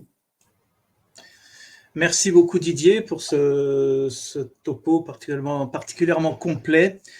On peut peut-être le résumer en quelques phrases. D'une part, est-ce que la vaccination anti-HPV est utile? C'est utile si on a affaire à un gros problème de santé publique. Depuis des années et des années, depuis des dizaines d'années, l'incidence du cancer du col diminue. Et s'il diminue, ce n'est absolument pas à cause d'injections, puisqu'elle n'existait pas, mais à cause du dépistage systématique par le frottis chez les femmes tous les 3 ans. Alors, on était à 3000 à peu près cas en incidence, c'est-à-dire des nouveaux cas de cancer du col et 1000 décès. On avait l'impression que médiatiquement, 3000, ce n'est pas beaucoup. Du coup, on a essayé d'augmenter le chiffre simplement en augmentant les organes sur lesquels le HPV pouvait éventuellement être délétère. Et tu nous l'as très bien dit, c'est que les cancers du pénis, il n'y en a pas, enfin personne ne meurt. Donc on a augmenté un peu artificiellement ce chiffre de 3000 à 6000 cas, parce que c'est bien au-delà du cancer du col. Sauf que, est-ce que 3000 cas, donc 1000 décès à peu près, constituent un problème de santé publique? Là, on est donc dans la notion d'utilité d'une injection par rapport à un éventuel problème de santé publique et par rapport à un outil qui est présent depuis des années, le frottis, et pour lequel personne ne contestent l'utilité, d'autant moins encore, puisque les pro-vaccinants disent bien, mais attention, attention, continuez à vous faire des frottis. Voilà. Deuxième chose, l'efficacité. Eh ben, on n'en sait pas plus entre le Gardasil 9 et le Gardasil 4, puisqu'elles se basent toutes sur les études, les fameuses études de la FDA, ça s'appelle les études 013, 015, Futur 1, Futur 2, et qui ont montré une efficacité de 17% en per protocole, c'est-à-dire pour les femmes n'ayant jamais été en contact avec le HPV. Mais c'est efficace sur les valences contenues dans le vaccin. Mais il n'y a pas que 4 valences qui sont oncogènes, cancérigènes. Il n'y en a pas 9 non plus avec le Gardasil 9. Il y en a beaucoup plus. Et qu'est-ce qui risque de se passer, la nature ayant horreur du vide? C'est qu'effectivement, ces valences-là vont peut-être diminuer, mais elles vont mettre en exergue les autres valences tout autant potentiellement oncogènes, cancérigènes, parce qu'elles auront plus d'espace pour prospérer. Après, il y a ce problème de nocivité. Évidemment, et tu nous en as très très bien parlé, de tous ces effets potentiellement indésirables, et je vous invite à revoir le CSI avec Nicole et Gérard Delépine et Surya Harbi. Et bon, je suis content que dans les commentaires, nous avons été rejoints par une médecin qui visiblement nous dit, Marie, malheureusement, la plupart des médecins dont je fais partie ignorent tout ça, je découvre. Eh bien, merci Marie d'assister à ce CSI, ça prouve bien que certains médecins commence peut-être à s'éveiller, et c'est d'autant plus important, et je passerai la parole ensuite à Guillaume, c'est que, attention aux vaccinateurs, les personnes qui vont vacciner, il y a une vraie responsabilité, et ce consentement éclairé qu'on doit demander à toutes les personnes à qui on va injecter, que ce soit le Covid ou le Gardasil, il doit être libre, honnête, loyal, et sans influence externe. Donc, ce consentement éclairé, il n'est jamais demandé. Et attention, et l'ARS le dit très très bien dans un de ses derniers mémoires à mon encontre, c'est que c'est sous la responsabilité de l'injecteur et non pas du tout de l'ARS. Ça veut dire que si un patient découvre que dans les collèges, il n'y a pas eu de demande de consentement éclairé, ce n'est pas le recteur qui est responsable, ce n'est pas le directeur de l'ARS, c'est l'injecteur. Ça, c'est la première chose. Deuxième chose, les retours d'information, notamment des effets indésirables. Attention, parce que l'ARS dit bien, dans un papier que nous avons reçu aujourd'hui, vous savez, l'ARS de La Réunion, mais tous les ARS de France le disent, attention, tout est sous la responsabilité des médecins, et notamment l'interrogatoire pour voir s'il y a des effets, des contre-indications, parce qu'on a toujours appris qu'il y avait des contre-indications au vaccin. Donc, comment vont se faire ces interrogatoires au sein de collèges où on va faire comme les petits canards pour la grippe aviaire, on va tous vacciner à la chaîne. Et puis, la surveillance post-vaccinale. Attention, c'est marqué noir sur blanc, le médecin est responsable. Et quand on dit qu'on a une responsabilité du médecin, ce n'est pas une responsable devant un ordre de médecin, c'est responsable devant le pénal. Ce sont du pénal. Et donc, malgré cette aubaine financière, puisque je vais vous le lire, le tarif des vaccinations, tarif horaire de vacation de semaine de 8h à 20h, c'est 75 € de l'heure. Tout ça, tout le monde l'a reçu. Hein. Et puis, même les infirmiers, les étudiants, 3e cycle, tout ça, vont pouvoir vacciner. C'est une espèce d'appel à volontaires qu'ont demandé tous les ARS de France, appel à volontaires, un peu comme si on était en mobilisation lors d'une certaine guerre. Voilà, donc il faut vraiment faire attention avec tout ça, cette balance bénéfice-risque. Et il est évident que tant qu'il n'y aura pas de moratoire, comme tu le dis si bien, ce moratoire qui a été refusé parce qu'ils savent très bien qu'on donnerait probablement un problème par rapport à ces adjuvants aluminiques. Pourquoi ? Eh bien, parce que effectivement, comme tu l'as dit, dans les études Futur 1 et Futur 2 de la FDA, le Gardasil 4 a été comparé avec de l'aluminium. Donc, comparer de l'aluminium avec de l'aluminium, c'est sûr que si l'aluminium est en cause dans certains effets indésirables, on ne va pas le voir. Et ils ont été très forts, ils ont dit, mais comme le Gardasil a montré qu'il n'y avait pas d'effets indésirables, on a donc comparé le Gardasil 9 au Gardasil 4. Ils sont très très forts en communication. Je vais te laisser la parole, Guillaume, parce que tu as probablement plein de choses à nous dire, et puis qu'il ne faudra quand même pas qu'on dépasse largement 1h30. Donc je te laisse largement la parole, Guillaume, pour donner tes réactions. Tout d'abord, merci beaucoup Didier pour cette présentation extrêmement complète et précieuse, historique. C'est ce qui nous permet d'avoir une base de compréhension aussi des enjeux du passé, et l'objectif en termes de santé publique, c'est d'éviter une exposition d'une population importante à un risque qui est clairement identifié. Voilà, j'aimerais réagir effectivement sur ce que tu évoques, Philippe, sur la question de la responsabilité des médecins. Il y a actuellement, on constate que certaines victimes, effectivement, vont se retourner contre les médecins prescripteurs, et il faut qu'ils en soient alertés pour déjà faire respecter l'obligation de la remontée des effets secondaires indésirables qui leur incombent, comme d'autres professionnels de santé. Je me permets de rappeler que les médecins n'ont pas une obligation de prouver le lien de causalité entre les effets d'un adjuvant limitérique ou d'un produit de santé comme les vaccins, mais ils ont pour obligation de faire remonter l'information qui sera traitée par la pharmacovigilance.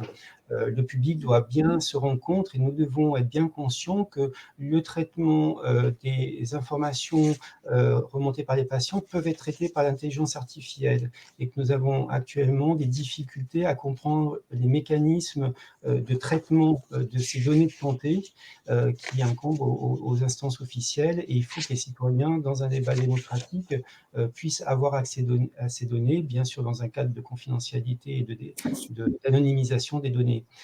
Tout ça pour dire que les médecins, effectivement, ou les établissements de santé prescripteurs de vaccination, puisqu'on peut se faire vacciner à l'hôpital public par exemple, peuvent engager de responsabilité, comme tu rappelles, Philippe, pénale. Donc évidemment, ce sont des sujets difficiles. On aborde des questions liées à la toxicité, aux effets, mais on doit avoir une responsabilité d'en rendre compte pour améliorer la qualité des vaccinations, et prendre en compte le parcours des victimes qui est évidemment très, très, très difficile, surtout quand il y a des décès et qu'il y a une non-reconnaissance et une non-possibilité pour ces victimes de se représenter. Donc, j'aurais vraiment beaucoup de mal à témoigner de toutes les victimes qui s'orientent vers le REVAV, mais je vous engage vraiment et c'est ce que vous nous offrez ce soir comme temps de réflexion sur ces questions-là, à prendre un temps supplémentaire pour lire le témoignage réel des victimes de vaccins. Vous en retrouvez sur le site, par exemple, du REVAV, où nous répertorions l'histoire familiale de personnes décédées. Je rends hommage à Adriana, à Marion et Elodie qui sont décédées, et dont pour l'instant des actions juridiques sont en cours pour faire reconnaître effectivement un lien de causalité. C'était des adolescentes ou jeunes femmes en parfaite santé au moment de la vaccination. Voilà, toutes les personnes, bien sûr, peuvent avoir d'autres atteintes, et leurs témoignages sont extrêmement précieux pour les aider déjà à aller mieux et qu'on améliore les questions de santé. J'aimerais revenir très rapidement sur des données internationale, et sur la question du dépistage. Nous pensons aussi aux victimes, bien sûr, du cancer du col de l'utérus et de ces femmes atteintes de ces cancers. Et comme il a été rappelé par toi, Didier, et Philippe, et c'est très important que vous nous nourrissiez là-dessus, il y a un moyen vraiment de dépistage cytologique, donc pas du virus, mais vraiment un examen microscopique des cellules du col de l'utérus, qui permettent effectivement de diminuer et de connaître les recherches d'anomalies des cellules à partir qui est intéressant pour les femmes de plus de 25 ans. Il y a bien sûr la question de l'utilisation du préservatif qui reste extrêmement important. Par exemple, dans les pays africains, il y a un grand pourcentage de femmes qui meurent du cancer du col et qui ont le sida, évidemment un système immunitaire affaibli. Et puis, certains spécialistes nous préconisent aussi, en termes de précaution et de prévention, de ne pas commencer sa vie sexuelle trop tôt, en tout cas, bien sûr, d'avoir une réflexion et des moyens de se protéger. Donc, ce sont des pistes, évidemment, à creuser dans les années à venir. Merci Guillaume. Il faut rappeler aussi que le cancer du col de l'utérus, ce n'est pas un cancer qui se développe en 3 mois. Hein. C'est un cancer qui met des années et des années et des années. Donc, entre une cellule cancéreuse qui va naître et le cancer, il y a 10-15 ans. D'où l'intérêt de ce frottis. Et les lésions, l'immense majorité des lésions CIN1, CIN2 et même précancéreuses, ce sont des lésions qui vont s'auto-détruire. C'est pas parce qu'on a, et c'est d'ailleurs comme ça que la FDA aux États-Unis a fraudé un peu les esprits, c'est qu'ils ont considéré qu'ils avaient une augmentation, une diminution des CIN2 pour dire attention, on va provoquer une perte de chance chez les femmes qui n'avaient pas reçu le Gardasil mais un placebo, et donc on a tout vacciné. Résultat des courses, c'est qu'on ne peut plus voir si la personne a des effets indésirables ou pas, ou des cancers, puisque tout le monde a été vacciné. Voilà, donc il y a une espèce de fraude qui est quasiment systémique, comme tu l'as très bien expliqué, Didier. Et attention, mais en l'occurrence, je voudrais revenir quand même sur ce qui se passe dans les collèges. Vous savez qu'il faut l'autorisation des parents. Alors pour le Covid, ils ont tenté un parent sur deux. Et puis finalement, après un certain temps, ils ont mis 2 parents. Alors là, ils mettent 2 parents, mais quand on lit bien l'autorisation, s'il y a un couple qui est séparé, donc il y en a un qui va signer, puis l'autre, il va signer pour l'honneur en disant que l'autre est d'accord. En tous les cas, on a des témoignages, mais horribles, sordides, de conflits entre des patients, des parents séparés, ou même des parents non séparés qui peuvent avoir un avis contraire, avec avocat à l'appui. Non mais qu'est-ce que c'est que ce pays où on a besoin maintenant d'avocats pour finalement, au milieu de ça, il y a cette jeune fille ou ce jeune homme de 15 ans qui n'a demandé rien à personne pour une pathologie qui, de toute façon, l'immense majorité des cas, il ne sera pas confronté. Et puis, autre chose intéressante, c'est que dans l'autorisation, ils demandent aux parents s'ils sont d'accord pour éventuellement, tiens, tant qu'on y est, puisqu'on est dans les piqûres, est-ce que vous êtes d'accord pour qu'on vaccine aussi hépatite B, diphtérie, méningite? Alors, sur la notice, il est effectivement dit qu'on peut vacciner contre le DTP, mais absolument pas contre l'hépatite ou d'autres vaccins. Et si on a des effets indésirables après cette injection qui comportera donc plusieurs vaccins, à quoi ça sera dû, les effets indésirables? C'est inévaluable.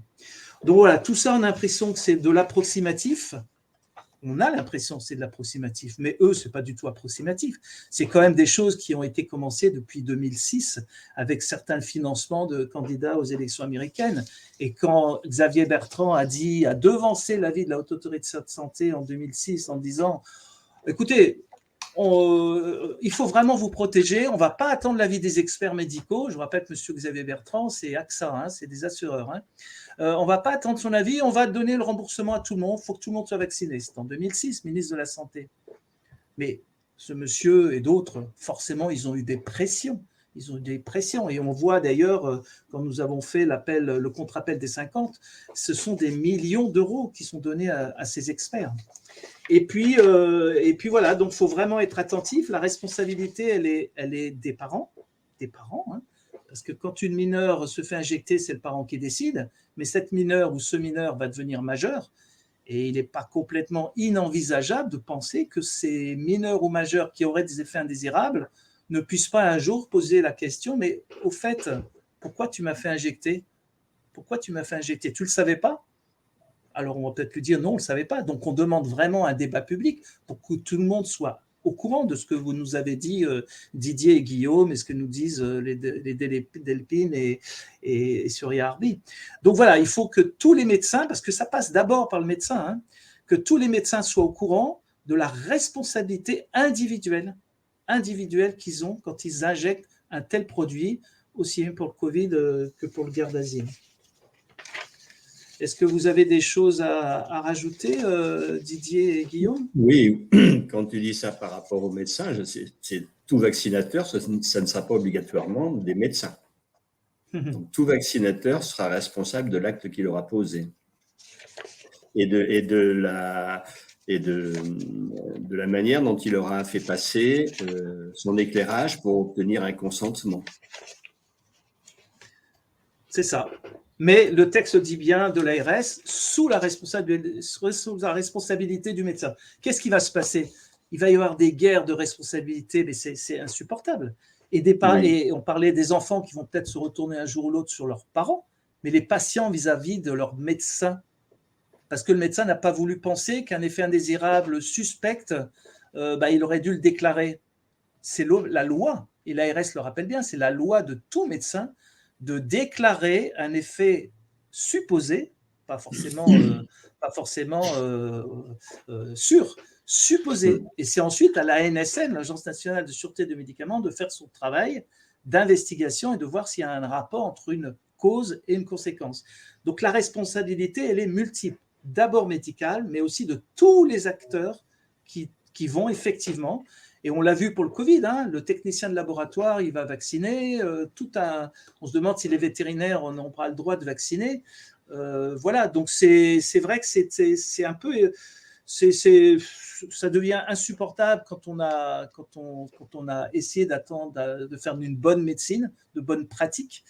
Et voilà, donc juste avant de conclure, parce que il faut voir que beaucoup de soignants se battent, beaucoup de patients se battent, et je voudrais quand même appeler à la résistance pour apporter son soutien à Amin Ulmin, hein, qui fait tout pour se dépêtrer de son éviction de son hôpital de Cholet, qui ne faisait que finalement avertir sur les risques. Hein. Et puis, bien sûr, il y a Denis Agré, hein, qui enfin, après maintes expertises psychiatriques, il est fou, il n'est pas fou, il est fou, il n'est pas fou, va probablement enfin obtenir sa réintégration à l'ordre des médecins le 24 octobre. Et puis Louis Fouché qui va falloir soutenir pour le 19 octobre à 14h. On l'accuse de quoi, Louis Fouché? On l'accuse finalement de ce qu'on a dit aujourd'hui. Donc nous sommes tous des Louis Fouché. Avoir parlé de l'ivermectine, de l'hydroxychloroquine, les effets secondaires, nous sommes tous des Louis Fouché. Voilà, vraiment, il ne faut pas oublier tous ces soignants et tous ces patients qui se battent, beaucoup dans l'anonymat, malheureusement. Et j'aurais un conseil pour les personnes, des soignants qui sont confrontés à leur institution ou à leur ordre, de ne jamais rester seuls, Et soutien aussi à Michel Procureur, le médecin de l'Ouest en France, là. Voilà, et puis sans oublier nos députés, Vonner, sénateurs Houpert, Perron, etc. Donc il y en a beaucoup. J'aimerais que vous nous disiez un petit mot de conclusion, pessimiste ou optimiste, c'est vous qui voyez, en fonction de quel pied vous êtes levé ce matin et avec lequel vous coucherez ce soir. Je te propose de commencer, Didier. Oui, optimiste ou pessimiste, c'est un peu difficile. Je crois qu'on est... je ne sais pas si c'est dans l'œil du cyclone, mais je crois qu'on est très, très loin d'être sorti de cette folie, hein, à laquelle on assiste. Je crois qu'on en a encore pour un certain temps, je ne sais pas combien de temps. Selon certains, comme Ariane Bieran, on en a encore pour un bon paquet d'années. Donc ça veut dire qu'il faut vraiment être solide sur ses racines et il faut vraiment... ne pas rester isolé et être dans des réseaux et agir collectivement, quel que soit le type d'action, mais il faut être dans la solidarité, dans la clarté, j'ai envie de dire, faut bien être dans sa verticalité, et seul et puis avec les autres, parce que je pense qu'on en a pour un petit moment. Merci Didier. Guillaume ? Merci beaucoup, oui, Didier, et puis merci de cette présentation. Tu nous rappelles quand même un enfant sur 450 peut être exposé à un risque grave lié à cette vaccination, hein. 1 sur 450. J'aimerais rappeler peut-être en conclusion, et pour ne pas être trop long, que l'ONIAM, l'organisme d'indemnisation des accidents vaccinaux, ne s'occupe pas des vaccins.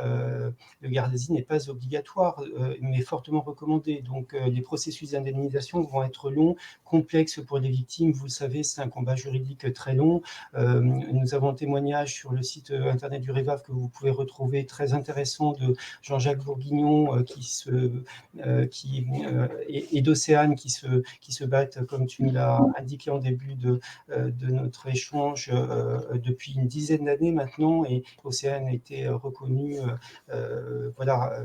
malade, effectivement, et liée à une vaccination contre le Gardasil. Donc il faut vraiment qu'on travaille sur ces processus de pensée, et puis rappeler que depuis la vaccination 2006 du Gardasil, pour la France, on a un coût évalué à 1,7 milliard d'euros, sans compter l'indemnisation des victimes, la prise en charge des victimes.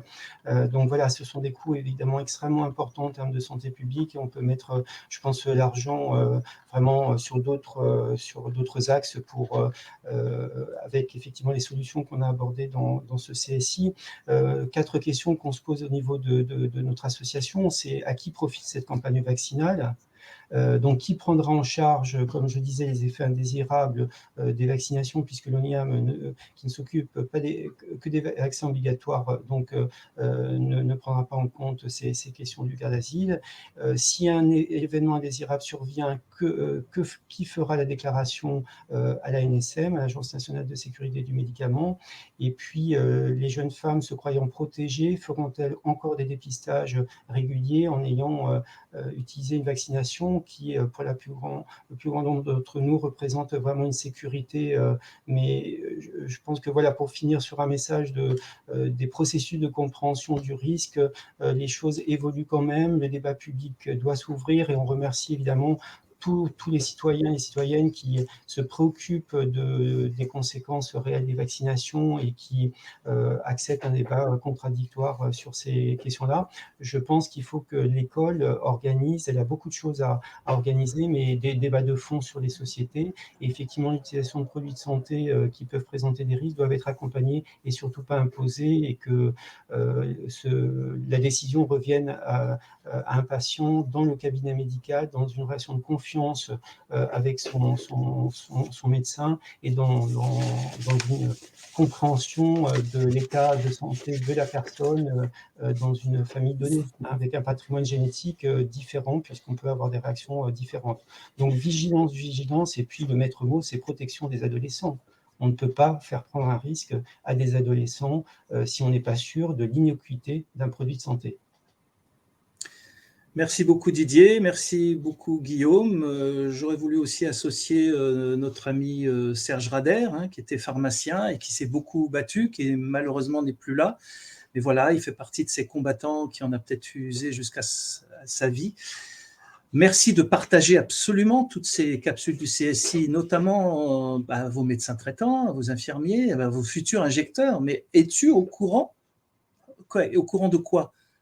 Tu es au courant de l'inutilité, l'inefficacité, peut-être, probablement, les effets indésirables? Ah, mais il n'y en a pas d'effets indésirables, ils ont dit à la télé. D'accord. Effectivement, M. Aurélien Rousseau, ministre de la Santé, qui dit il n'y a aucun souci, il n'y a aucun effet indésirable. C'est stupide, parce qu'il contredit complètement son organisme de tutelle qui est la NSM. C'est stupide. Donc, il va être mis à défaut très, très facilement. Voilà, donc la semaine prochaine, Éric Ménard aura le plaisir d'animer le prochain CSI, qui sera intéressant, avec le professeur Günther Reinaer, à propos du droit privé de la santé, de sa gouvernance internationale. Donc on est en ligne droite de la suite de ce qu'on a fait aujourd'hui, avec probablement Nathalie Lecreux du barreau de Versailles, avocate. Donc je pense que ça va être une émission très, très intéressante à suivre jeudi prochain. Allez sur le site du CSI, vous pouvez revoir toutes les vidéos, partagez. Et moi, à titre de conclusion, et ça sera la conclusion finale, on va vous passer une chanson, un chant, que connaît bien Didier Lambert, qui était notre ami commun, et peut-être aussi Guillaume, tu le connaissais, il s'appelait de Jacques Poustis. Et vous allez voir qu'au travers des paroles qu'il va vous chanter, notre ami, évidemment trop tôt disparu il y a quelques années, Jacques Poustis, qui était donc de La Réunion et qui connaissait très très bien aussi le professeur Gherardi, l'anatomopathologiste Henri Mondor, et qui est décédé probablement des suites d'un vaccin. Alors, ce n'était pas le Gardasil, il n'avait pas eu la chance de l'avoir, probablement l'hépatite. Et voilà, vous allez voir ce témoignage qui revient un petit peu à ce que nous avait dit Caroline tout à l'heure, parce que derrière toutes ces émissions du CSI, derrière tout ce qu'on dit, des chiffres, il y a des personnes, il y a des jeunes filles, des jeunes hommes, des adultes en souffrance, et vous allez voir que ces paroles, eh bien, elles vont nous trotter dans la tête, et qu'on n'a plus le droit d'injecter des produits pour lesquels on ne sommes pas à 100% sûrs qu'ils ne sont pas nocifs. Primum non nocere. C'est le fondement du serment d'Hippocrate. Voilà, je vous laisse avec Jacques Poustis. On vous a mis un lien pour lequel j'ai fait une vidéo aujourd'hui rétrospective qui est sortie il y a quelques minutes pour savoir qui était ce monsieur, mais ce monsieur n'est que le haut de l'iceberg parce qu'évidemment, il représente l'immensité de ces populations qui sont anonymes et qui sont absolument sans ressources pour faire admettre la vérité parce qu'effectivement, il ne faudra pas compter sur l'ONIAM. Parce que si on compte sur l'ONIAM, ça veut dire faire augmenter les impôts puisque c'est financement public. Donc, ne comptez pas sur l'ONIAM pour vous faire indemniser puisque les effets indésirables n'existent pas. Voilà, bonne soirée, à jeudi prochain et on termine avec ce chant magnifique de Jacques Poustis. À bientôt. Au revoir. Très bonne soirée.